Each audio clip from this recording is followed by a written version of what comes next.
we're gonna do 4 different tests on this inflatable bounce house. The first one we're gonna swab is the front step, where everybody comes in. This is an unclean surface. You can see it's pretty dirty. Okay, so test number 2 that we're gonna do today is just the floor, and this is an unclean surface. We're just doing the test.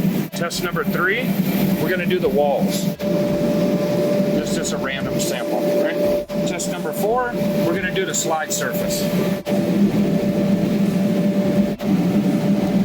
Let's go see what the results are. All right, so we got our 4 tests here. We have the first one, which is the front step. Number 2 is the floor. Number 3 is the walls. Number 4 is the slide surface. We run the test. 5792. We're gonna do number 2. 3177. Next thing we know, we're gonna do the wall. The 343, very low. This is number 4, which is the slide surface. 705. Let's go clean it, and we're gonna retest it.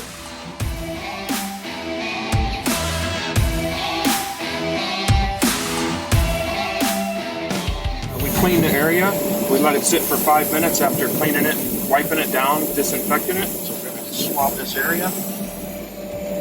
See already a big difference from our first test. It's fairly clean. Second test was the floor. So we got test number 2. We're going to do the floor. Test number 3 is going to be the wall. We're going to do number 4, which is the slide surface. We're going to do a retest now, and these are 1, 2, 3, and 4, all 4 of our samples after we cleaned and disinfected the bouncer. Go over these results. The step was a 5792. We brought it down to 2825. The floor was 3177, went down to 668. The walls were 343, went to 183. Slide surface went from 705 to 501.